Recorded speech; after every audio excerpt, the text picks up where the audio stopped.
내가 너희와 라오디게아에 있는 자들과 물은 내 육신의 얼굴을 보지 못하는 자들을 위하여 얼마나 힘쓰는지를 너희가 알기를 원하노니 이는 그들로 마음의 위안을 받고 사랑 안에서 연합하여 확실한 이해의 모든 풍성함과 하나님의 비밀인 그리스도를 깨닫게 하려 함이니 그 안에는 지혜와 지식의 모든 보화가 감추어져 있느니라.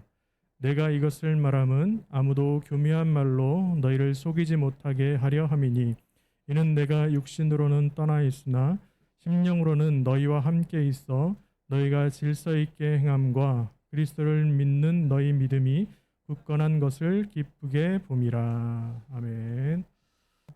크리스천 유치원을 다니던 이제 막 7살이 된 한 아이가 있었대요. 근데 그 아이가 하루는 아이가 너무나 신이 나서 콧노래를 부르면서 집에 온 거예요. 그래서 아이가 막 또 기쁘면 어떻게 해요? 누굴 불러요? 엄마를 부르잖아요. 엄마 이러고 부르는 거예요. 그래서 아니 이 아이가 왜 이렇게 왔을까? 엄마가 궁금했습니다. 그리고는 손에 들고 있던 스케치북 한 장을 딱 펼치면서 엄마에게 보여줬대요. 그러면서 이렇게 얘기합니다. 엄마 이것 좀 보세요. 오늘 유치원에서 그림을 그렸는데 내가 그린 그림이 제일 훌륭하다고 선생님이 칭찬해 주시고요. 아이들 앞에서 자랑을 했어요. 아이들이 다 구경했어요. 이러는 거예요. 너무 궁금했어요. 그래서 어떤 거길래 또 엄마는 좋잖아요. 기분이 아이가 그렇게 했다니까 너무 좋았어요. 그래서 그런데 스케치북에 이제 어떤 그림이 있는지 하고 딱 펼쳐봤더니 크고 긴 손 하나가 딱 있더래요. 손이 되게 큰 손이 하나 딱 그려져 있는 거예요. 근데 이걸 막 자랑하는 거예요. 그래서 물었습니다. 근데 이게 무슨 그림이니? 이렇게 물었더니 이 아이가 하는 말이 이건 하나님의 손이에요. 이러는 거예요. 오 그래? 그런데 하나님의 손이 굉장히 길고 크구나. 이렇게 얘기를 했다는 거예요. 그랬더니 이 아이가 이렇게 얘기합니다. 그거는요. 하나님의 손은요. 이 세상 구석구석까지 다 닿아야 하니까 그래서 긴 거고요. 그리고 많은 사람들을 도와줘야 되니까 큰 거예요. 네, 해석을 너무 잘한 거잖아요. 그렇죠? 네. 아이의 말처럼 하나님은 길고도 큰 손으로 우리를 이끌어주고 계세요. 여러분. 우리는 각자의 삶을 모르잖아요. 사실. 이야기를 해야 알고요. 만나서 들어봐야 알고요. 그런데 하나님은 늘 그 크고 긴 손을 통해서 여러분들의 삶을 이렇게 만지고 계시다. 이 아이의 고백입니다. 그 하나님의 손길에 이끌림을 받는다면 우리는 늘 평안하고 또 승리하는 삶을 살 수 있습니다. 그런 의미에서 대림절 첫 번째 주일을 맞이한 우리도 오늘 말씀을 통해서 하나님의 그 은혜, 하나님의 그리스도의 풍성함 이것을 누려야 되는데 그렇다면 하나님의 어루만지심을 받는 우리가 어떠한 삶을 살아가야겠는가? 네, 첫 번째는 무엇이냐라고 하면 최선을 다해 서로를 도와주어야 한다라고 말씀합니다. 여러분, 본문 1절에 있는 말씀 우리 읽었지만 다시 한번 읽어보겠습니다. 본문 1절에 있는 말씀 읽겠습니다. 시작. 내가 너희와 라오디게아에 있는 자들과 물은 내 육신의 얼굴을 보지 못한 자들을 위하여 얼마나 힘쓰는지를 너희가 알기를 원하노니. 아멘. 오늘은 대림절 첫 번째 주일입니다. 앞에서 말씀드린 것처럼 대림절은 기독교에서 되게 중요해요. 아주 중요합니다. 사순절 고난주간도 중요하지만 주님의 오심이 없었다면 주님의 십자가도 없는 거예요. 사실. 그렇죠. 네, 그래서 예수님이 탄생하기 4주 전부터 주님의 탄생의 오심, 다시 오심을 또 기다리는 교회 절기예요. 자, 뭐 대림절 그러면 뭐 여러 가지 말로 씁니다. 대강절이라기도 하고 강림절이라고도 해요. 자, 그런데 이 어원이 어디 있냐면 오다라고 하는 그 라틴어에서 시작됐습니다. 그게 아드벤투스라고 하는 이 단어 오심 이런 뜻인데 또한 그 이런 것에 시작됐어요. 그래서 교회력 아까 말씀드린 것처럼 한 해의 이제 시작입니다. 우리 2022년도를 이제 시작한 거예요, 여러분. 주님의 오심을 기다리면서. 자, 그리고 기다림의 의미로 사용되어지는 그 강단의 색깔은 뭐냐면 보라색입니다. 보라색. 그래서 저희가 데코를 하면서 보라색, 현수막을 제가 이제 디자인하면서 보라색, 그렇죠? 다 보라색이에요. 왜냐하면 보라색의 의미는 기다림이거든요. 오심을 기다리는 것. 네, 그래서 이렇게 사용됩니다. 이렇듯 주님의 오심은 믿는 성도들에게나 그리고 믿지 않는 자들에게는 모두 기쁨의 또 감사의 소식이에요. 성탄절만 되면 누가 제일 기쁠까요? 네? 누가 제일 기뻐요? 네, 아이들이 제일 기쁘겠죠. 그리고 또 기뻐하는 데가 있어요. 가장 화려한 데가 어디냐? 제가 대전에 살 때 가장 이제 뭐 교회 이제 성탄절 뭐 2부 때나 이런 데 행사를 하잖아요. 그러면서 밤에 가거나 이렇게 차를 타고 가면 가장 화려한 곳은 어디냐? 교회가 아니더란 말이죠. 어디예요? 백화점. 네, 불행하게도 저희 여기는 백화점이 없어서 다행인 건지 불행인 건지 모르겠지만 얼마나 화려합니까? 성탄 트리요? 교회에 못 따라갑니다. 그렇죠? 네, 왜 그런지 잘 모르겠어요. 네, 근데 중요한 건 뭐예요? 누구나 예수님의 오심은 여러 가지 이유에 다른 이유겠지만 제일 화려하고 기쁘고 감사한 축제의 날인 건 맞아요. 자, 그러기에 성탄을 바라는 대림절은 주님의 오심에 대한 우리는 간절한 마음으로 보내는 그런 절기가 되어야겠습니다. 자, 그렇다면 대림절을 맞이한 우리는 주님의 오심을 간절히 기다리는 마음과 함께 어떠한 삶을 살아야 하겠느냐? 그 보면 우리는 최선을 다해서 서로를 도와주어야 하는데 그것은 사랑함으로 서로의 마음에 위안을 주어야 한다는 거예요. 여러분, 본문 2절의 말씀에 보면 2절 말씀을 제가 세번역 성경으로 한번 읽어드릴게요.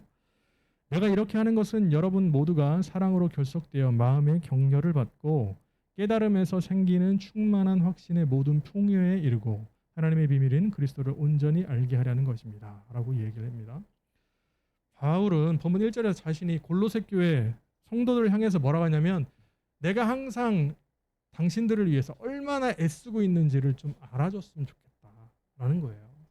뭘 기도하고 이들을 사랑하는 마음과 또 어떻게 하면 잘 그리스도 안에서 설까 이 마음을 계속하는 것을 알아달라는 거예요. 자신이 이렇게 하는 이유는 골로새 성도들이 모두가 사랑으로 결속되어서 마음에 서로 격려하고 즉 마음의 위안을 받기 위함입니다. 여러분 교회 공동체에 나오는 이유가 있어요. 여러 가지가 있죠.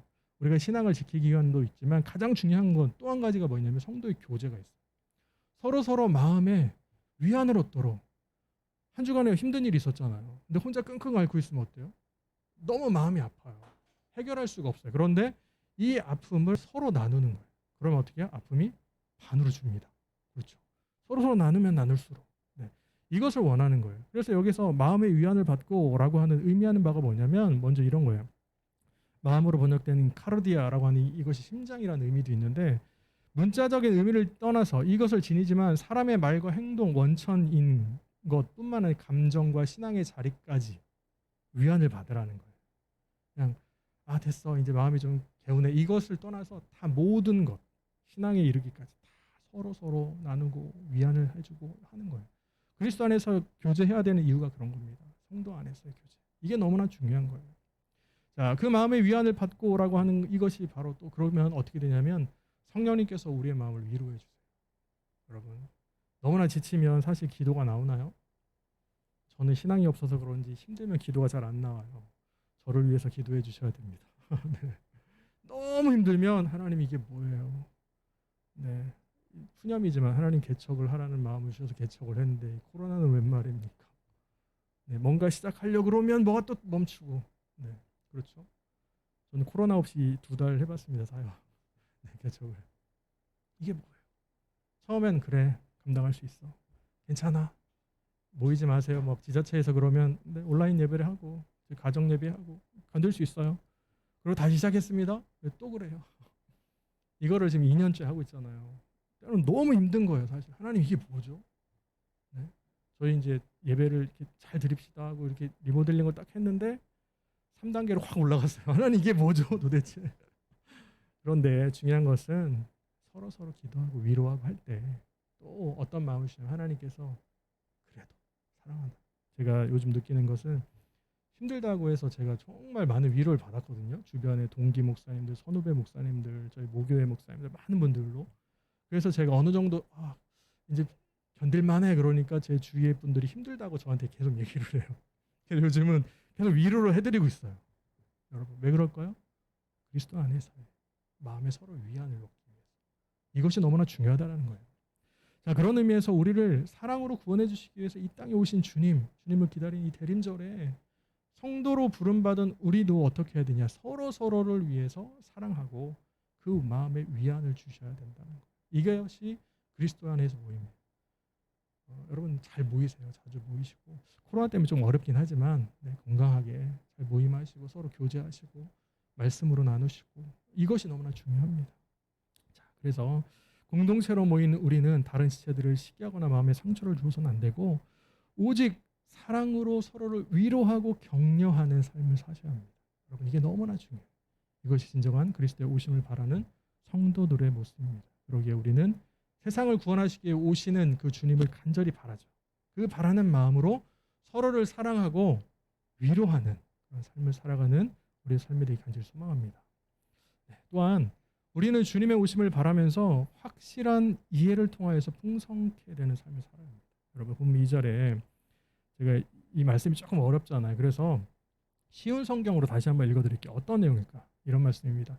나는 그들이 그리스도를 깨달아 믿음이 강하여지고 더 풍성해지고 사랑으로 하나 되기를 진정으로 바라고 있습니다. 여러분이 하나님의 놀랍고 비밀스러운 진리, 즉 그리스도 그분 자신을 완전히 알게 되기를 내가 얼마나 바라는지 알아주십시오. 이런 얘기예요. 다시 말해 이런 거예요. 여기에서 말하는 확실한 이해가 뭐냐?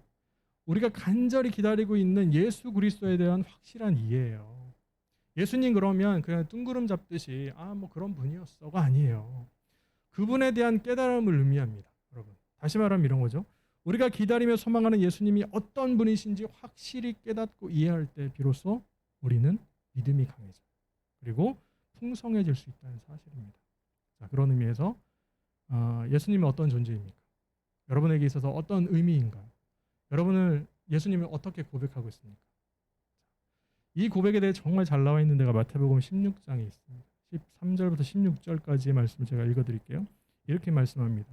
예수께서 빌립보 가이사랴 지방에 이르러 제자들에게 물으시니 사람들이 인자를 누구라 하느냐 이렇게 물으신 거예요. 제자들에게. 이르되 제자들이 이럽니다. 더러는 세례 요한, 더러는 엘리야, 어떤 이는 예레미야 선지자 중에 하나라 하더이다. 그랬더니 예수님 또 물으십니까? 이르시되 너희는 나를 누구라 하느냐? 그 사람들은 그렇게 고백하는데 너희는 나를 누구라 하느냐? 그때 유명한 고백이 나오잖아요. 시몬 베드로가 대답하여 이르되 주는 그리스도시요 살아계신 하나님의 아들이십니다. 이 고백을 들으신 예수님 어떻게 하신 줄 아세요? 제 표현은 너무 신나셨어요. 너무 좋으셨어요. 내가 정말 제자를 잘 키웠구나. 그래서 17절부터 이렇게 말씀하십니다. 예수님께서 대답하여 이르시되 바요나 시몬아 내게 복이 있도다. 이를 내게 알게 한 이는 혈육이 아니요 하늘에 계신 내 아버지시니라. 또 내가 내게 이르노니 너는 베드로라. 내가 이 반석 위에 내 교회를 세우리니 음부의 권세가 이기지 못하리라. 내가 천국 열쇠를 내게 주리니 내가 땅에서 무엇이든지 매면 하늘에서도 매일 것이요 내가 땅에서 무엇이든지 풀면 하늘에서 풀리리라 하시고 이에 제자들에게 경고하사 자기가 그리스도인 것을 아무에게도 이르지 말라 하시니라. 제가 이 말씀을 읽을 때마다 느끼는 거 예수님이 흥분하신 것 같아요. 너무 좋으셔갖고 야 너 정말 잘했어. 근데 이거 알고 한 거 하나님이 알게 하신 거다. 근데 내가 네 고백 위에 내가 내 교회를 세울 거야. 이 교회는 어떤 교회라는 거예요? 반석에 이렇게 세워진 교회는 음부의 권세가 이기지 못해요. 그리고 천국 열쇠를 주어서 네가 여기에서 기도하면 하늘에서 들어주고 땅에서 하늘에서 매면 다 한다는 거예요. 여러분 얼마나 훌륭한 그 고백 안에 예수님께서 너무나 좋으신 그런 말씀입니까? 베드로는 단지 한 것이 뭐예요? 예수님에 대해서 세례 요한으로 엘리야로 예레미야 선지자 중에 하나다라고 말하지 않은 거예요. 그러면서 주는 그리스도시고 살아계신 하나님의 아들입니다. 이 고백 하나 한 거예요. 여러분 우리가 뭔가를 많이 한 게 아니잖아요. 그런데 분명한 사실은 베드로는 예수님에 관해서 확실한 이해가 있었다는 거예요. 확실히 이해하고 그 확실한 이해를 통해 그렇게 고백할 수밖에 없었고 그 고백을 통해서 그는 풍성케 되었습니다. 여러분 이게 중요해요. 오늘 예배를 드리는 우리 그렇다면 우리는 과연 예수님을 누구라고 고백하고 있는가? 이게 훨씬 너무나 중요해요. 여러분 마음속에 대답해 보세요. 나는 예수님을 누구라고 고백하고 있는가? 네. 그러기에 우리는 하나님의 비밀인 그리스도를 온전히 아셔야 돼요. 그렇다면 하나님의 비밀이 무엇입니까? 여러분 오늘 말씀에 나와 있는 하나님의 비밀이 뭘까요? 그거는 비밀입니다. 네, 제가 설교하면서 이야기를 쓸까 말까 되게 고민했거든요. 그런데 왜 비밀이라고 하냐면 세상 모든 사람들의 공통점이 있어요. 이게 뭔지 아세요? 비밀이라고 그러면 알고 싶어요. 네, 그냥 딱 얘기를 해버리면 알고 싶지 않은데 비밀입니다. 그러면 되게 궁금하거든요. 이 비밀이 과연 뭘까? 네, 그렇지 않으세요? 그냥 숙제로 남기고 갈까요? 네, 비밀인데요. 비밀은 근데 이미 말씀하셨어요. 우리가 읽지 않았지만 골로새서 1장 27절 말씀에 이렇게 말씀합니다. 하나님이 그들로 하여금 이 비밀의 영광이 이방인 가운데 얼마나 풍성한지를 알게 하려 하심이라. 이 비밀은 너희 안에 계신 그리스도니 곧 영광의 소망이니라. 하나님의 비밀이 누구예요? 이방인들도 구원받게 하시는 예수 그리스도. 그 예수님이 비밀이고 그 예수님이 곧 영광의 소망이 된다 라고 말씀하시는 거예요. 이미 말씀했어요. 여러분들은 그 비밀을 하나님께서 만대와 만세로부터 감추어졌던 온 인류를 구원하실 메시아 그리스도시잖아요. 이미 다 알고 있어요. 그렇죠? 네, 우리 삶에. 그러게 우리는 그리스도를 온전히 알아가셔야 돼요. 히브리서 기자는 3장 1절에 이렇게 말씀합니다. 그러므로 함께 하늘의 부르심을 받은 거룩한 형제들아, 우리가 믿는 도리의 사도이시며 대제사장이신 예수를 깊이 생각하라. 여러분, 예수님에 대해서 얼마나 생각하고 계십니까? 네, 우리의 삶이 주님에 대해서 얼마나 생각하는 삶을 살아가요. 그러므로 대림절 첫 번째 주일 우리 맞이한 우리도 예수 그리스도를 깊이 생각하셔야 돼요. 아, 이분은 누구실까? 왜 이분이 이 땅에 오셨을까? 예수님은 왜 오셔서 십자가에 달리사 우리를 구원하시겠다 하시고 구원하셨을까? 그리고 다시 오신다고 약속하셨는데 왜? 우리의 삶과 어떤 관계인가? 그냥 하나의 종교인 성자 이런 게 아니고 왜 그분이 우리의 삶과 이렇게 밀접한 관련이 있는가를 늘 고민하셔야 돼요. 그런데 아이러니하게도 하나님의 비밀인 예수 그리스도는 어때요? 2000년 전에 이미 온 천하에 밝혀졌어요. 그렇죠. 다 아는 거예요. 이건 이제 비밀이 아니에요. 그런데 여전히 예수님을 믿지 않는 사람들에게는 감추어져 있는 비밀입니다. 예수님 때문에 모르거든요. 믿는 우리는 아는. 그런데 믿지 않는 사람은 아직도 모르는 비밀이다.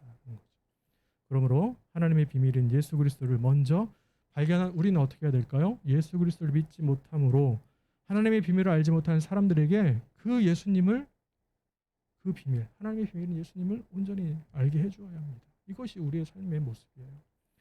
사랑하는 여러분, 하나님께서는 여러분을 진심으로 사랑하십니다. 그래서 여러분을 구원하셨어요. 예수님을 이 땅에 보내주셨습니다. 자, 그 주님을 기다린 대림절에 우리도 어떻게 해야 될까요? 이제 서로 사랑하셔야 돼요.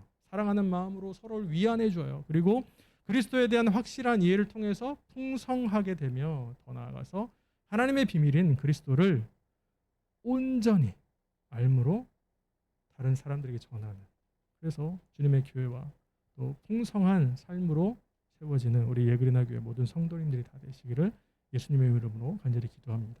아멘. 자, 그렇다면 두 번째는 무엇일까요? 두 번째는 그리스도 안에 감추어진 부활을 발견해야 합니다. 여러분, 본문 3절에 있는 말씀 다 같이 한번 읽어보겠습니다. 본문 3절에 있습니다. 시작. 그 안에는 지혜와 지식의 모든 보화가 감추어져 있느니라. 아멘. 제가 어떤 글을 읽었는데요. 필리핀 팔라완 섬에 한 어부가 고기를 잡으러 갔대요. 그런데 배를 타러 막 나와서 그물을 내리고 닻을 내리는 순간 평소와는 다른 이상한 소리와 함께 배 밑에 뭐가 묵직한 것이 있는 것 같은 느낌이 들었대요. 그래서 이 사람은 바다로 들어갔습니다. 근데 어부는 커다랗게 들어가 보니까 커다랗고 반짝거리는 돌을 발견했어요. 그래서 들고 배에 실었습니다. 반짝이는 돌이 마냥 시장에서 신기해서 어부는 집으로 가져왔고 집에 장식용으로 이렇게 두었대요. 자, 그런데 몇 년 뒤에 어부의 집에 불이 났습니다. 큰 불이 나서 막 다행히 이제 목숨에 지장이 없었고 또 중요한 물건들을 모두 가지고 나왔지만 이렇게 나오다 보니까 짐을 옮기다 보니까 그 전에 몇 년 전에 반짝거리는 거 뭐 이렇게 돌을 주운 게 있잖아요. 그래서 아이 저것도 가지고 나가자 이렇게 생각을 했답니다. 근데 나왔는데 집이 다 탔으니까 이런 거 놀 데도 없잖아요. 그래서 이 돌을 그냥 가지고 가서 그 관광센터에 그냥 기념품으로 팔아야지 라고 갔다라는 거예요. 자, 가지고 갔던 이 돌. 근데 관광센터 직원은 그 돌을 보자마자 깜짝 놀랐습니다. 왜냐하면 어부가 가져온 돌은 진주였다는 거죠. 네, 무려 34kg이나 되는 세상에서 가장 큰 진주. 네, 감정가가 1,000억 원이 넘는데. 여러분, 네, 제가 이 이야기를 들으면서도 느낀 거지만 어부는 단순히 돌인 줄 알고 집에 그냥 장식장에다 딱 올려놓은 거예요. 네, 가치를 알아요, 몰라요? 몰라요. 보물은요, 알아보는 사람에게만 가치가 있어요. 여러분, 보물을 아무리 다이아몬드 막 이만한 걸 줬는데 아이들한테 뭐 한 살, 2살 아이들 네, 아직 때를 타지 않은 아이들, 잘 모르는 아이들을 딱 주면 이게 뭐예요? 입으로 가지 않으면 다행이지만 아무것도 몰라요. 네, 돌멩이죠. 근데 가치를 아는 감정, 보석 감정사나 이런 사람들에게 주면 이 가치를 다 매기겠죠. 여러분 똑같아요. 우리도 이미 가지고 있지만 제대로 알지 못하는 보물이 있어요. 그게 뭔지 아세요? 본문 3절에 말씀하잖아요. 읽었잖아요. 쉬운 성경으로 다시 읽어드리면 그리스도 구분 안에 있는 모든 지혜와 지식의 보물이 감추어져 있습니다. 네. 다시 말하면 우리는 이미 예수 그리스도라는 보물을 소유하고 있어요. 네. 그런데 그 보물 안에 소유하는 그 보물 안에 숨겨진 지혜와 지식의 보물들을 발견해내야 되는데 가치를 모르고 발견하지 않고 있다라는 거예요. 그냥 돌덩이구나. 그냥 예수야 뭐 이렇게 한다라는 거예요. 그게 아니라는 거죠. 그렇다면 우리가 발견해내야 하는 지혜와 지식의 보물이 무엇입니까? 먼저 지식으로 번역된 헬라어 단어를 보면 이 그노시스라고 하는 것은 관찰의 결과로 얻어지는 정보예요. 정보. 무언가를 실험 관찰하면 결과가 얻어지잖아요. 이런 이게 지식인 거예요. 학교에서 지식을 배우잖아요. 이런 거. 그리고 지혜로 번역된 헬라어 단어 소피아는 이러한 지식을 바탕으로 삶에 적용할 수 있는 능력이에요. 이 사람 참 지혜롭다라는 건 뭐예요? 지식이 충만한 것을 얘기하나요? 아니요. 그것을 뛰어넘어서 그 삶을 지혜롭게 살아가는 거예요. 여러분. 자, 다시 말하면 지식은 하나님과 예수 그리스도에 대한 말씀에 대한 이해이고요. 지혜는 이해를 한 이 하나님의 말씀, 이 지식을 가지고 삶에 얼마나 적용시켜서 그 삶으로 살아가고 있는가, 삶의 원리에 대한 이야기다라는 거죠. 그러기에 우리는 날마다 말씀 안에서 우리를 향하신 하나님의 뜻을 발견하셔야 돼요. 성경이 있어요. 여러분 성경책 다 있으시잖아요. 이 말씀을 통해서 뭐예요? 이런 얘기가 있었대. 저희가 수요일 날 이제 창세기를 나누고 있는데 거기에서 이제 요셉이 이야기가 나오잖아요. 요셉이라는 인물이 있었대. 뭐 형제들이 그랬대. 이것으로 끝나면 아무 의미가 없어요. 그냥 지식이에요, 지식. 그런데 그것을 가지고 우리의 삶에 어떻게 적용할 것인가? 교훈은 무엇이고 내가 하나님 말씀으로 어떻게 살 것인가를 살아가면 지혜의 보물을 발견할 수 있다는 거죠. 여러분 이것이 너무나 중요합니다. 그렇게 할 때 아무도 교묘한 말로 또한 우리를 속이지 못합니다. 우리가 하나님의 말씀에 붙잡혀 있으면 지식뿐만 아니라 지혜로 우리의 삶이 단단하게 붙잡혀 있으면 그 누가 와서 다른 얘기를 하고 우리를 유혹하고 그런 말로 해도 우리는 유혹당하지 않아요. 넘어지지 않아요. 여러분 4절에 있는 말씀 보면 이렇게 말씀합니다. 내가 이 말을 하는 것은 아무도 교묘한 말로 여러분을 속이지 못하게 하기 위함입니다. 이렇게 얘기하는 거예요. 자, 그렇다면 교묘한 말이 뭘까? 쉬운 성경에서는 이 본문을 어떻게 다시 번역하냐면 이렇게 합니다. 보기에는 좋아 보이나 실제로는 거짓말인 유혹들에 여러분이 속지 않기를 바라는 뜻에서 이렇게 여러분에게 말합니다. 다시 이런 거죠. 교묘한 말은 설득력이 있는 말이에요. 그리고 사람을 속이고 사기치는 것 같은 말. 네. 정말 들으면 너무 좋은데 나중에 보면 뭐야? 내가 속았구나. 네, 이런 것이라는 거예요. 당시 골로새 교회 안에는 세 종류의 지혜가 있었습니다. 첫 번째가 뭐였냐면 바울과 그 동역자들 그리고 골로새 교회 성도들에게 주어진 지혜인데 하나님의 뜻을 아는 신령한 지혜로서 공동체와 성도를 견고하게 세우는 지혜였어요. 하나님의 말씀을 바탕으로 공동체가 바로 서고 성도들이 견고하게 세워지는 것, 믿음으로 세워지는 그런 지혜. 두 번째는 뭐였냐면 이단들의 무리 가운데서 헛된, 거짓된 그런 지혜였는데 지혜의 모양만을 가진 헛된 지혜로서 전혀 유익하지 못하게 하는 것. 자꾸 유혹하고 넘어뜨리고 이런 것. 마지막 셋째는 뭐였냐면 그리스도 안에 있는 영원한 하나님의 지혜로 앞서 나누었던 바와 같이 하나님의 뜻을 모르는 사람들에게는 영원히 감추어져 있지만 예수 그리스도를 믿는 우리에게는 이미 밝혀졌고 구원에 이르게 하는 지혜였습니다. 물론 이 지혜를 바탕으로 바울이 그렇게 사역을 했던 거죠. 네. 그러기에 우리는 참된 지혜와 지식을 잘 구별하셔야 돼요. 교묘한 말로 그 말에 속지 않도록 여러분 늘 주의하셔야 돼요. 근데 어떻게 하면 안 속는지 아세요? 알고 있어야 돼요. 요즘 참 보이스피싱 정말 많잖아요. 그렇죠? 네, 뭐 문자로도 오고 스미싱도 오고 뭐 여러 가지로 옵니다. 그런데 알고 있으면 어떻게 해요? 안 속아요. 그렇죠? 근데 모르고 있으면 속는단 말이에요. 우리의 신앙도 마찬가지예요. 잘 알고 있어요. 자, 그런 의미에서 오늘날도 교회 공동체 안에서 교묘한 말로 우리를 속이고 있는 헛된 지혜가 무엇인가?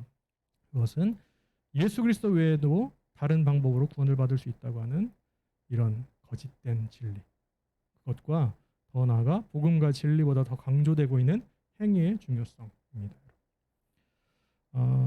첫째로 이제 함께 생각해 볼게, 공동체 안에서 누가 과연 예수 그리스도 외에 다른 방법으로 구원을 받을 수 있다고 주장하냐, 그런 사람이 누가 있겠어요. 그러나 있다라는 거예요. 그게 뭐냐면 누구냐면 잘못된 목회자, 그리고 흔히 기도를 많이 한다고 하는 성도 중에서 하나님께로부터 직접 계시, 직통 계시를 받는 분들, 정말 주의하셔야 돼요. 잘못된 목회자들이 가장 큰 문제점이 뭐냐, 그 목회자라고 하는 특권 의식이 있어요. 나는 당신들과 다르다, 나는 성도와 다르다, 뭐 이런 거죠. 나는 모세와 같다, 뭐 이런. 네, 참 조심성스러운 얘기지만, 자, 그러면서 뭐라고 하냐면 자신의 뜻이 하나님의 뜻이라고 착각해요. 본인이 생각하는 건 본인 생각이에요. 하나님께 구해서 똑같잖아요. 여러분들도 하나님 지혜를 주십시오, 하나님 이 일을 어떻게 해야 될까요, 간구하잖아요. 하나님 주시는 마음이 있어요. 평안한 마음이 있어요. 그러면 하나님 주시는 건데, 목회자가 자신의 생각을 하면서 그것이 하나님의 뜻이다라고 얘기하면서 성도들을 자신의 사람으로 사유화합니다. 여러분, 이 말이 참 어렵잖아요. 뭔지 아세요? 제자 훈련을 하고 그러면서 어떻게 해요? 자기의 사람으로 키워요. 여러분, 이것이 참 잘못되어 있는 부분이에요. 그래서 자신에게 순종을 잘하면 뭐예요? 신앙이 좋은 사람. 목회자에게 순종하지 않으면 어떻게 해요? 신앙이 없는 사람. 여러분, 그러면서 심지어 어떻게 합니까? 막 대항하면 저주해요. 이게 잘하는 걸까요? 만약 여러분이 지금 그런 목회자와 함께 있다면 여러분의 영적인 건강을 위해서 그 목회자로부터 떠나십시오. 제가 만약에 여러분에게 그렇게 하면 우리 교회를 떠나세요. 우리 공동체를 떠나셔도 돼요. 왜 이 말씀을 드리냐면 너무 많아요. 너무 많아. 그런 교회들이. 여러분, 여러분의 신앙을 위해서 신앙생활을 하시는 거지 그 목회자를 위해서 신앙생활을 하는 거 아니잖아요. 이거 너무 많습니다. 또한 기도를 많이 한다고 하면서 하나님께서 이렇게 말씀하셨다라고 이야기하는 분들, 그런 분들 조심하십시오. 결국 그것이 그리스도의 사랑으로 비롯된 마음의 위로를 주기 위한 것인지 사랑의 말인지를 잘 보세요. 그거 아니고 그 사람의 약점을 공격하기 위해서 내가 너보다 한 수 위다라는 것을 보여주기 위해서 하나님 이렇게 말씀하셨어? 네, 저한테 그렇게 와서 말씀하시는 분 저는 안 믿습니다. 왜요? 내가 믿는 하나님은 그러면 거짓입니까? 여러분, 잘 보셔야 돼요. 잘 판단하세요. 이것을 분별할 수 있는 게 뭐냐? 말씀이라는 거예요. 하나님 지혜와 지식의 말씀을 통해서 우리가 분별할 수 있습니다. 자, 그래서 무언가를 절제하고 삼가 조심하는 것은 너무나 중요하죠. 그러면서 이제 이런 거예요. 둘째로 이제 우리가 생각해 볼 것이 이거 있습니다. 우리가 조심해야 하는 헛된 지혜는 복음과 진리보다 또 행위를 강조하는 신앙의 모습이다라는 거예요. 여러분, 무언가를 절제하고 조심하는 거 되게 중요하죠. 세상에서도 그렇습니다. 그런데 신앙 안에서도 마찬가지예요. 그런데 우리가 구원이라는 것은 어떻게 받습니까? 구원. 경건을 위한 행위나 절제, 이런 신앙에 관해 열심히 있지 않고 예수 그리스도의 십자가의 은혜에 있다는 거예요. 구원은. 여러분들이 열심으로 뭔가를 해서 구원받나요? 아니에요. 여러분들이 뭔가를 막 하고 교회 한 번도 안 빠지고 늘 예수님 생각하고 1년에 성경을 10번씩 읽고 하루에 10시간씩 기도하고 헌금을 하루에 그래서 구원받았어요? 아니라는 거예요. 그런데 중요한 거지. 물론 저는 도덕률 폐기론자라는 건 아니에요. 복음만 있으면 되고 도덕적으로 아무렇게나 해도 이건 아니에요. 그러나 중요한 것은 뭐냐면 우리가 무언가를 열심히 했다고 해서 구원받거나 반대로 무언가를 절제하지 못했다고 해서 하나님께 버림받는 게 아니라는 사실입니다. 이게 너무나 중요해요. 왠지 아세요? 하나님께서는 죄인된 우리를 그냥 사랑해 주셨어요. 그냥. 아무 공로 없이 그냥. 구원하시기 위해 예수님을 그냥 보내주셨어요. 그리고 십자가에 달리신 예수님을 통해서 아무런 공로 없이 우리는 구원받았어요. 다만 우리는 뭐래요?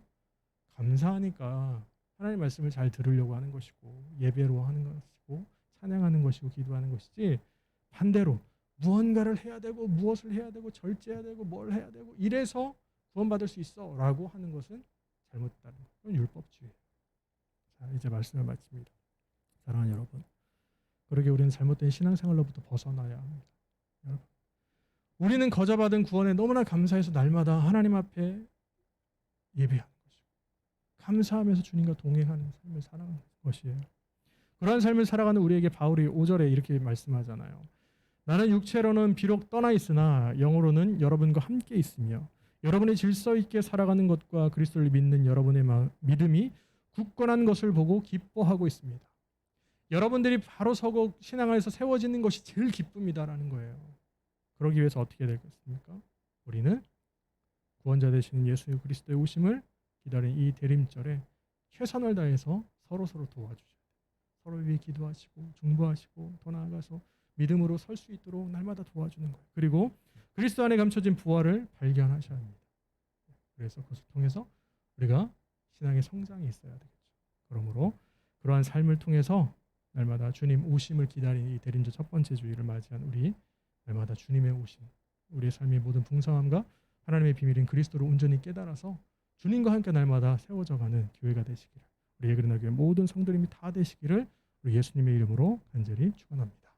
아멘. 기도하겠습니다. 주께 드린 우리의 삶을 통해 주의 나라가 이루어지게. 우리 다시 한번 고백합니다. 내게 있는 모든 것